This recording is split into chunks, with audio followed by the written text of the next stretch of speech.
Okay.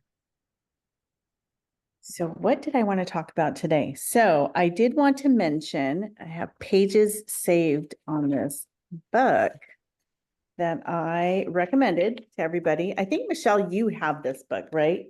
Yeah. The Exactly What to Say book. I don't know if you got this or not yet, Armida, but it's little. It's as big as my hand. It's not a huge book at all.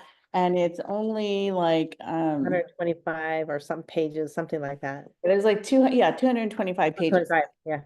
Super little, super short, but it's chock full of great information. One of the things that I loved about this, like something that I pulled open today was, I'm not sure if it's for you, but, and that is such a great line because it's disarming. And this, of course, is when you're talking to a client, a seller or a buyer. You know, if it's a seller, I'm not sure if it's for you, but, I might have this listing or I might have this time available. We can go over your property. Or if it's for a buyer that you're trying to kick off the fence, I'm not sure if this is for you, but there's a property coming up next week, or there's price reduction coming on this manufactured home. I think could be a great fit for you. Is that something you're interested in? And they say yes, or they say no. But I like that phrasing because it's kind of magical. There's some other things in here, like, I'm not sure it's for you, but when the time is right, I would be delighted to help you get the best price for your home. That's perfect for some of the expireds that we're thinking about making some phone calls to, because maybe they had it listed a year ago or 2 years ago, and why wouldn't they want to consider it? What would make them, reconsider? What is that? But it's getting that little foot in the door, and it's words are magic, and how you say things and how you deliver the words. And instead of, do you want to buy or sell? It's like, that's too like, whoa, like I hardly know you. Yeah. Let's have a little bit more of a conversation here. Or I'm not sure if it's for you. There's a new listing coming up next week. That could be a good fit. Is that something that could be great when you're at an open house and you want somebody to sign your open house? Actually, there was something in here for forced registration at open houses. Um, Hi, I'm just browsing. Oh, I'm not sure if this is for you, but I have a few homes that are similar to the one that you inquired about, or similar to this, or similar to this neighborhood. Would you want to be informed of that when they come up? They might say yes, they might say no, or I'm just browsing again. Well, I'm not sure if they're for you, but I have a few homes that are similar to the one that you took a look at. Oh, I just read that. Sorry. And then they had others for like listing appointments where you're talking to them and the one spouse says, well, I need to talk to my spouse about it. That's something that I would probably say. And then I would say something like, well, I bet you're a bit like me and you run every important decision by your spouse. Well, what questions do you think that they'll have that I can answer now? Which is also good but see, I'm the kind of person, and this leads me to, I'm reading another book right now. And this other book that I'm reading is awesome because it's I have another favorite author right now, Chris Voss. He's that one who wrote the book, Never Split the Difference. Absolutely love that book. It is a tremendous book. Listen to it. It's all about negotiating. Incredible book. I've listened to it twice on Audible. I actually still don't even have the hard book of that one yet, but I need to get it. And then I just watched him train that class. It's in a master class, and it's incredible. So because I like him so much, and I can listen to him over and over and over again because I'm learning. The more I listen to him, the more I'm learning. But there's another one he co-wrote with another person. I feel bad. I don't even remember the name of the other person who's doing the voice speaking of this book. But Chris Voss is one of the authors in it. And one of the things that I pulled from this book he says there are 7 essential truths on human behavior. And I wanted to share this. Hey, Manuel, how are you? Manuel. One of them is people can't change. Well, that's not true. They can. They just have to decide that they want to change. There is no such thing as a fully open mind, which was really stunning to me because I think I'm a very open-minded person. I will listen, I will, very, whatever. But put yourself in a buyer situation or even a seller situation, or when you're purchasing something, it doesn't even have to be big like a house. Let's say you're purchasing a TV. You've already done some research. You have an idea of what you want. So you already have an idea of what you want, but you're open-minded. So you go into maybe Best Buy and maybe Walmart or some other electronics store and check out that particular one that you're leaning towards, but you're open to look at all these other ones. Really what you're open to is just knock off the list, clarifying what you're already leaning towards, which is important because what if you also don't want to waste your time trying to go on, it's good to go on listing appointments, it really is, but you also don't want to waste your time with that. You don't want to waste your time showing buyers houses all over town for a year without really drilling down and asking important questions to find out what their true needs are, because you don't want to do that. Your time is valuable. Same thing on the seller side of things. You want to be able to ask important questions to make it worth your and their time. When you give everything away up front, they won't find value in you. So that's something to be mindful of. But the whole open-minded thing, when they were going through this in the book, and I wrote down here, I think buyers that research things and have an idea will use, but research to make sure. So all those buyers that are doing their research on Zillow up front, they already kind of know what they want, especially the ones that don't want to commit to you, which this little book helps you with what the objections of what to say when they don't want to commit to you. And then humans are hardwired to be negative. Brains err on the side of caution. And they delve deep in that because I thought, oh my gosh, that is not true, but it is true. Think about realtors. People think about us like, or people will say, I'm pretty positive. I'm a pretty optimistic person. I like to consider myself optimistic. I'm always looking for the silver lining and the positive opening in something. However, I am also very negative in the way that they described in this book, being that I'm always worried about like the worst case scenario, or I look for the worst case of what could be the worst case scenario. So I always have to find that negative so that way I could find the positive. There's always negativity, right? Or oh, we're worried that this deal's not going to close, or it's not a done deal until you get the keys in the hand. There's always a negative connotation to it. So I thought that was pretty interesting. And this book is all about real estate. So I thought it was very appropriate to bring this information today. And then the other one was realtors always thinking of what a worst case scenario, label emotions to diffuse them, which is really good. And that is something that he also talks about in his negotiation class, which is cool. When you're talking to a buyer or to a seller and they are sounding like, well, I'm a first-time buyer, but I'm going to have my family move with me. And, I'm the one who's bringing the money to the table. It's going to be in my name, etc. Great.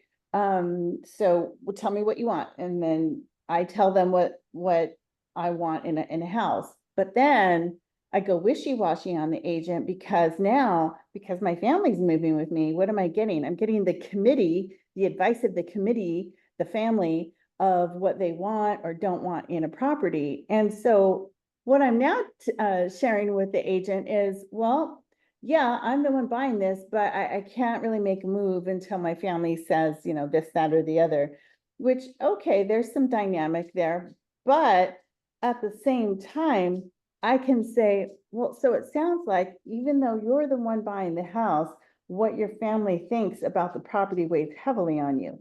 And they're going to say, well, yeah, that's right. Or no, that's wrong.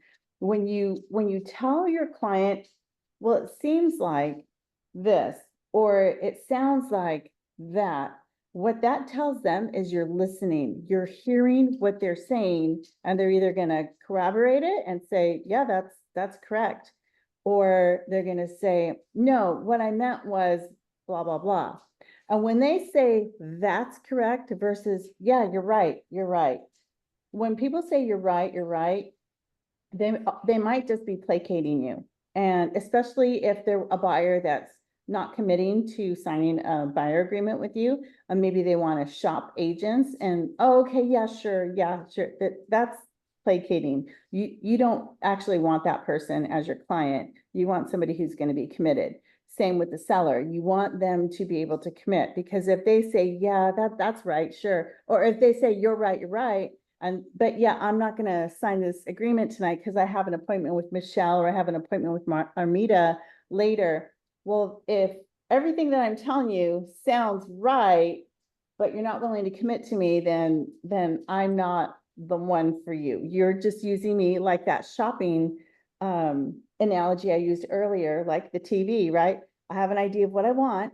So maybe I really wanted to use Michelle, but I'm just shopping Armida and Christina to see if there's anything remotely different that they have to offer that Michelle can't do. And if they have something that I like, I might just say, hey, Michelle, I talked to a couple other agents. They said they would do 1, 2, 3. Would you be willing to do 1, 2, 3 also? Well, Michelle wants that deal. So what is she going to do? She might say, sure, depending on what the deal is, right? So words are magic, and it's key to pay attention to what you're hearing them say and ask the questions to help pull out the answers that you need from them to help you better determine if they're actually somebody you want to work with. Is that house something that you can market and sell? Not, I'm going to go to this listing appointment and hope and pray that this seller will want me as their agent. Flip that script, because you need to have a different mindset going into these conversations, whether it's with a buyer or a seller. You want to be able to have that confidence and share and show them, hold your horses. I don't know if your house is something that I can actually market and sell. I only want to take listings that I can market and sell, quickly for your benefit and for mine. I don't have time to throw money away on an overpriced listing. That's not something I'm looking for. Some agents are, and some So agents. what would be some of the red flags of things that you would say that you wouldn't take up a listing? If they are very, well, if they're dismissive, meaning, well, what if I ask them, so you must have an idea on your price that you want for your home. Well, that's what I'm calling you about, or that's why you're here, to tell me the price. They're being dismissive. They have a price. Well, if you received an offer tomorrow, okay, so Zillow is showing your property in the 2.5 range. So you're probably wanting a price of 5 million. Is that right? Well, no, that not that high. Or yeah, what do you think? If they keep pushing it back on me, they're not a serious seller, or they're playing games, or there's too much back and forth. They're going to have contention during the whole transaction. So you want to be able to nip that in the bud or dismiss it if that's not going to work for you, because that's the point of being able to have the conversation with them. Well, the only way I can determine if I can actually market your home is to get to a realistic price. So Zillow is saying your home is worth 2.4. You don't want to let me know what your ballpark price is, but if you got and you said 5 million was too high. If somebody came in to, with an offer, cash offer tomorrow for 2.9, would you take it? They might say, well, no, I would, it'd have to be higher than that. Well, okay, then you go incrementally higher. Would it be 3.5 if somebody came in? Would you take that? Oh yeah, I would definitely consider that. Okay, well, if they came in with 3 million, would you? So then you start balancing out. And if they say, yeah, 3 million, that would be it. I won't take less than that. Now you have their bottom line number. Now you know what they will absolutely not go below. And then if like on Zillow, right, the pricing's always all over the board. It's not always correct. You can let them know, well, Zillow estimate is not always correct too. And here's why, and you can show them that information. But so that's a couple of the different, one or two of the different red flags, how they respond to you with questions just about pricing, because that's usually a big one. And their ability to maybe take your advice on their home interior. If it's, somebody who wanted to price their home to keep it. It's my favorite line. Do you want to price your home to keep it, or do you want to price your home to sell it? And what's your motive? Because where are they moving? What's your timeline? What's important to you? Why do you need to sell this home? And then finding that information out from them. Well, and what's your favorite aspect of this home? When you bought this home, what was your favorite feature in the home? Because undoubtedly that's probably going to be the best selling point of the property. So if it was the kitchen, it has this giant, island, and it's a great entertaining kitchen. Fantastic. Great. When you go looking at houses, and sometimes you have to go take these sellers to look at other houses that are their competition, because especially if they're pricing it to keep it, because we renovated it and we did all this and that, we've been here for 20 years, and that's wonderful. You have a lot of fun memories and fond memories of the home. Yes, we do this and that. Sometimes that is part of the price that they're trying to keep. And sometimes the market isn't going to agree with that. And then if their upgrades were from the 80s and they were top of the line, that's great. But guess what? Somebody now is just not going to want something from the 80s. They're going to want to renovate, and that's dollar signs, and that's going to cost them money. And I know you have cherished memories here, but we need to consider why is it you're leaving? You told me you wanted to go to New York to visit, to be closer to your grandkids. Well, let's get you there. And if it's going to take a cash offer at $3 million to get you there, and the other houses in your neighborhood are selling, within 2.4 and 2.8, that's not going to get you there, in February when you want to get, or by December before all the snow hits in the spring over there, or whatever, right? And okay, well, what does that look like? Well, to get you there in the fastest amount of time, you need to price it aggressively. And the only way to do that is to consider the condition. Are you willing to add any renovations to it? For the kitchen, which is the number one idea, spot in your home that you said, what can we do to update this kitchen? Are you willing to do that ahead of time? Are you willing to price it accordingly so that somebody else can do it? And they might not, but having the conversation, you're not just asking a question and just like, you might have a checklist. I have my little intake checklist. But when I'm asking questions, I'm not asking it like a checklist. I already know what my questions are, and I know what I want to ask them. And it kind of progresses, because also what I want to know from them is, well, when you bought your house and you love this kitchen, who was the realtor you used? Oh, I don't remember that agent anymore. Or, okay, well, if you did know who they were, would you use them again? Oh, yeah, that person was great, this and that. Fantastic. What was it you liked about that agent? What was that experience like? Tell me. Why do you want to know? You want to know, you want to emulate that, right? You want to be like that great memory that they had, except this time you want to be memorable, so that way they can refer you, because that's what you want. You want repeat and referral business to make your business sustainable. And so those are some of the types of questions that you would ask. And if they're not willing to give you that information, or if it's like pulling teeth to get that information from an intake, from a first kind of conversation, decide if that's the type of client that you want, because that's going to be a lot of work. And even if it's one of those, multi-million-dollar homes, sometimes it's not worth it. Sometimes it's okay. And I can tell you, when you can fire a client, or when you can pass on a deal because that seller is just going to be a nightmare, you're saving yourself so much in sleepless nights and grief. And and if they don't like you, and if they don't feel good about the transaction, they're never going to refer you. And it might even cost you money, because they might even find reasons to sue you after, and then that's not even worth all the commission you would have made on this, multi-million home. So you really need to be very choosy. And I say multi-million because it could even be a $300,000 home, but to the person selling that $300,000 home, that's like a multi-million-dollar home for them. It's a huge, significant amount, right?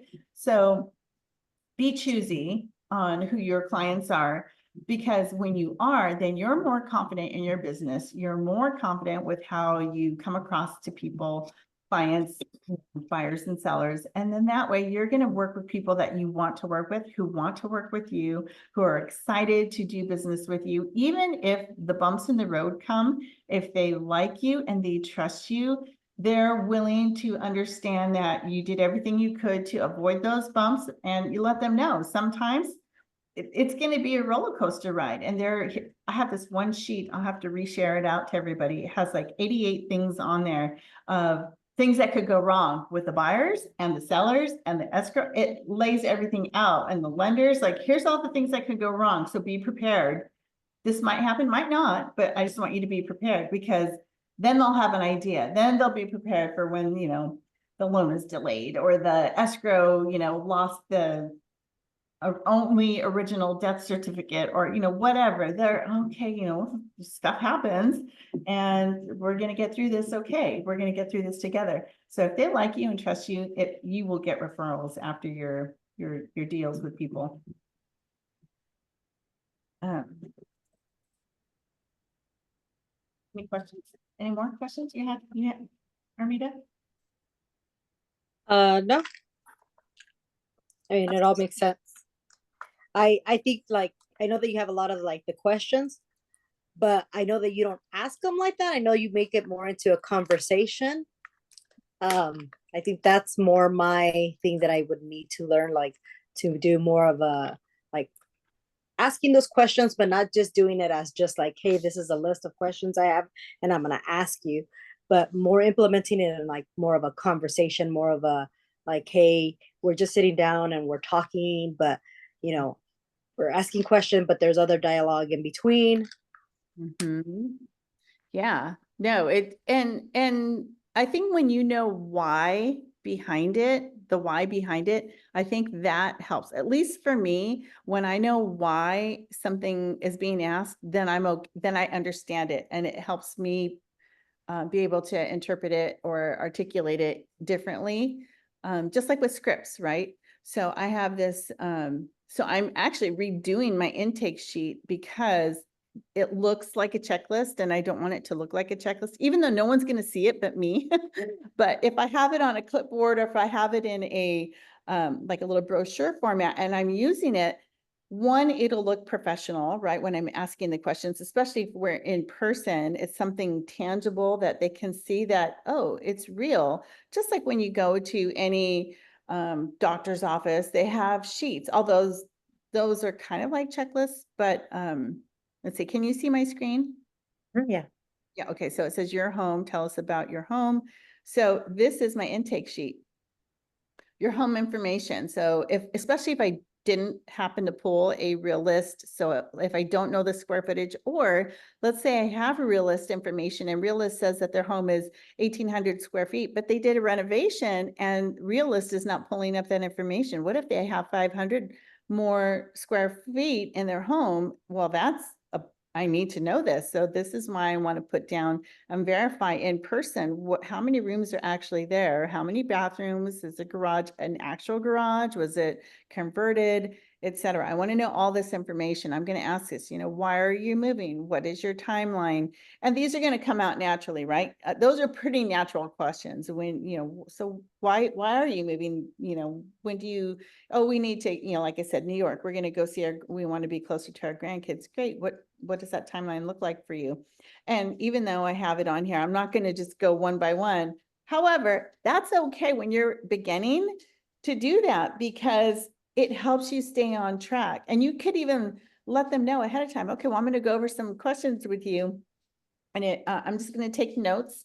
So I just want to be sure I don't leave anything out, because I want to make sure I have all of the important facts and data about your home.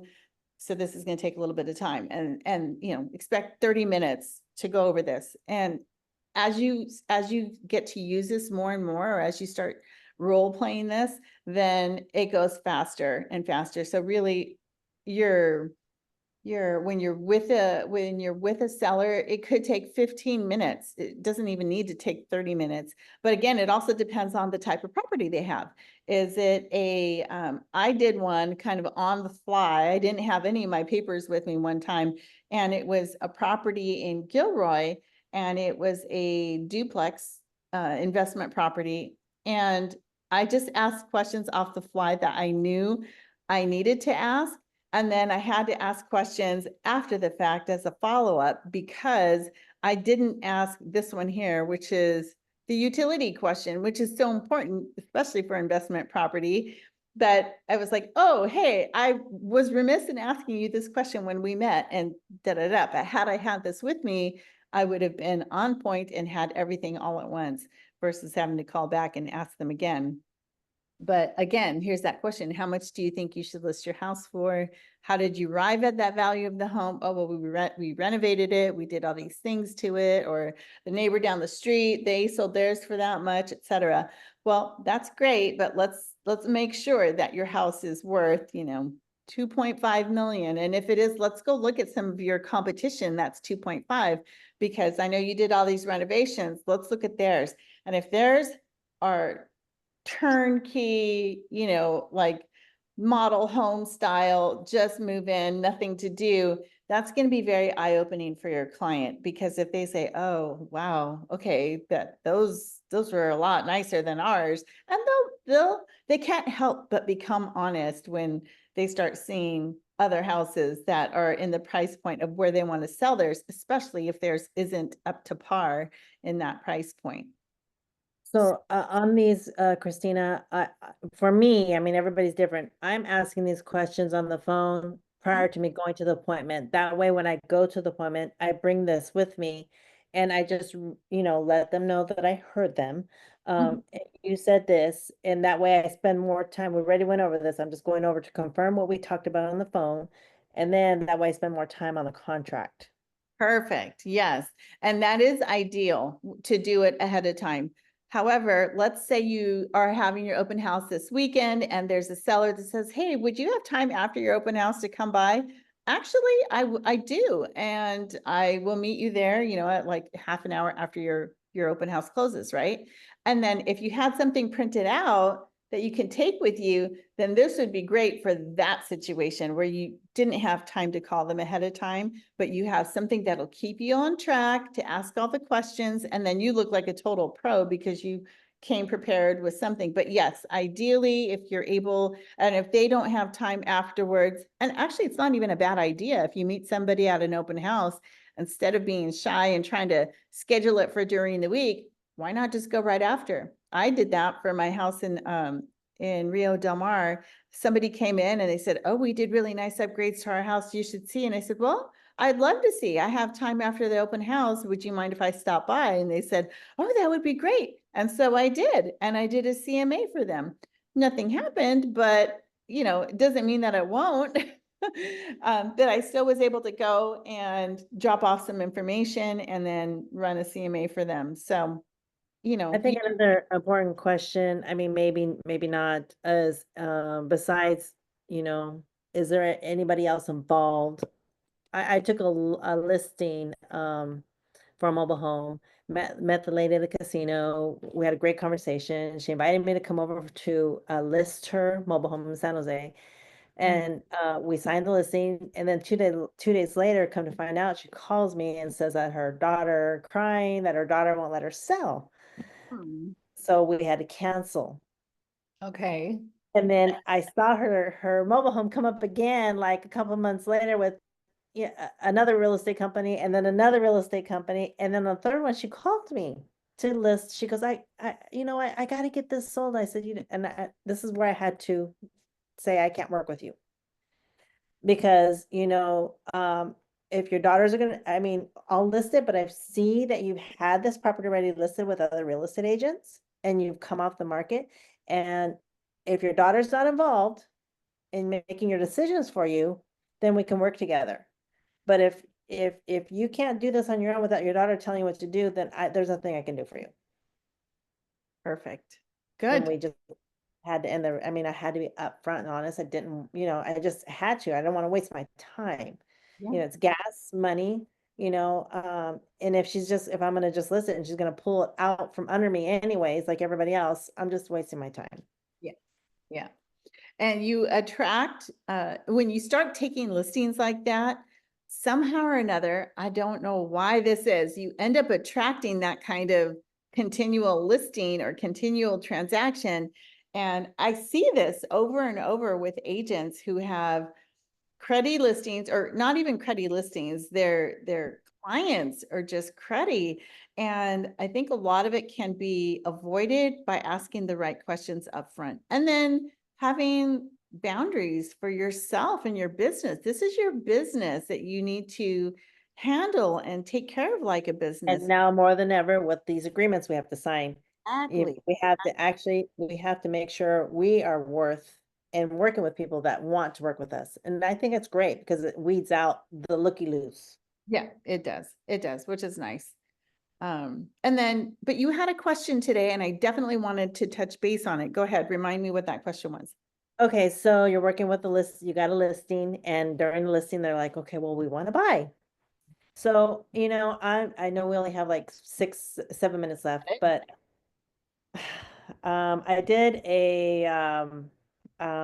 I watched on YouTube yesterday, trying to learn on my own, trying to figure out how this works to get ideas. And obviously when they were saying that it's good to get those sometimes, but there could be very bad because, are you going to go on the market right away or are you going to have them look for their property?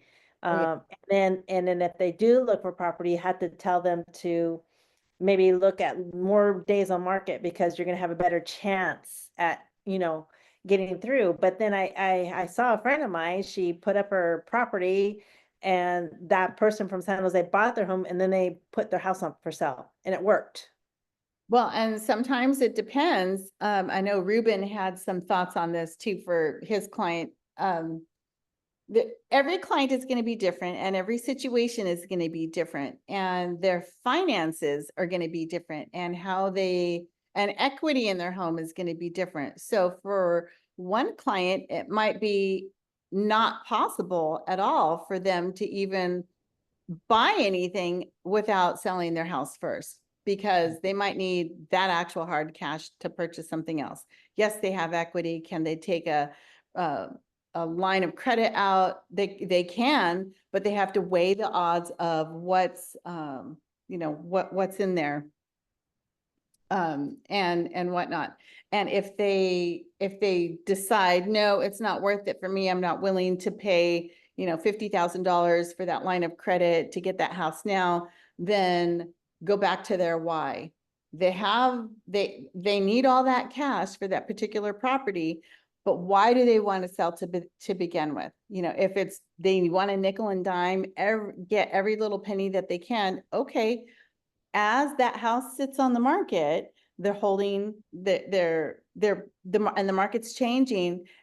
What they want might start getting further and further away. And that cost that they weren't willing to pay, that $50,000 or whatever, might actually now turn into $75,000, or they'll lose that much more on their property. So that brings So up it's kind of like it's almost like a disadvantage in a way for the listing, for the person listing it, because the house, it's almost like by saying you're contingent on finding your property, that means that you'll almost take whatever price to get to sell your house to try to buy the next one, right? I might think that. But that they're gonna put in a lower price because they want to sell. And it depends on the market. So like right now, coming on the market now, we're in, the fall season. It's, there's going to be a small window of time as rates are jumping downward, which is awesome for buyers. Well, guess what? That seller's it doesn't have that much leverage they did in the beginning of summer or the spring of this year. So now that price point is not going to be what it was 3 or 6 months ago. It's going to be, you could try it, but your buyers are not going to be so willing to overprice and overpay for it like they were at the beginning of the year. So you Well, have they're to gonna- have conversations with your clients ahead of time of all the different ramifications that can happen, and then reel in your lender and say, let's talk with the lender that you trust, and let's see what the different options are. Because a lot of the times, maybe they have a trusted lender that they've used for a long time. Great, great, great. That's good. Let's have a sit down with them. They might just be telling you a different set of scenario that they are familiar with you and they think that you might like. But if you talk to somebody else without, there's no, it's risk-free. It's just a conversation. Talk to another lender and just see what different options that they have, because, and here's that open-minded part again, right? Where you're leaning towards one, but let's research and see what other options could be available to you that we didn't even think of, that weren't even a consideration, that maybe even your current lender isn't even considering. And this, of course, is before you, and it's really just, it's not even to necessarily drive them to a lender specifically. It's really just to give them let's look at all the options on the table. What is really going to be in your best interest, and help them see what could be in their best interest. Because if they're just looking down one tunnel, yeah, I'm just going to get this, super low rate with it. Okay, super low rate. I get that's what you want, but there's other options that could get you to that house faster. Let's at least look at them so you can cross them off your list. Kind of like when we show properties to buyers. Let's look at all these other areas that you said you didn't want to move to, just to make sure you really don't want to move to those areas. Let's make sure you really don't want the HELOC. Let's make sure you don't want that line of credit. Let's make sure you don't want all these other, a 10-year ARM or a 5-year ARM or a 3-year ARM versus the 30-year. Let's just make sure you don't want those. I'm not doing my job if I don't help you see all the options that are available to you. That's one way. So with that, I mean, if we know already, real quick, they're gonna be approved like FHA, and just saying something like that, throw that out there, everything can work. I know their price point now, but she's gonna talk with them and see if they're okay with the payment. If they buy a house within that price zone. Should we look for the house first? Then when we locate and figure out which one we want, put the offer with the net sheet and put their house on the market at that point and try to sell it within. I would show them all that option up front. I would Oh, really, yeah, of course. yeah, I would really try and do that. Yeah, you want them to see a couple houses to see what's, in that price point, but don't waste a lot of time. Yeah, I We know. have less than a minute. Okay, Yeah. everybody, this I think could go on longer. I know, Michelle, you and I have an appointment tomorrow. Armida, you and I have one Monday, and then, yeah. Okay. Thank you. Manuel, if you have any questions, let me know. Yeah, did you run out of time or? Yeah, Okay. yeah, it's less than a minute. But text me your question. I'll definitely respond back. Oh, okay, sounds good. Thank you. All right. Thank you, everybody. Have a good night.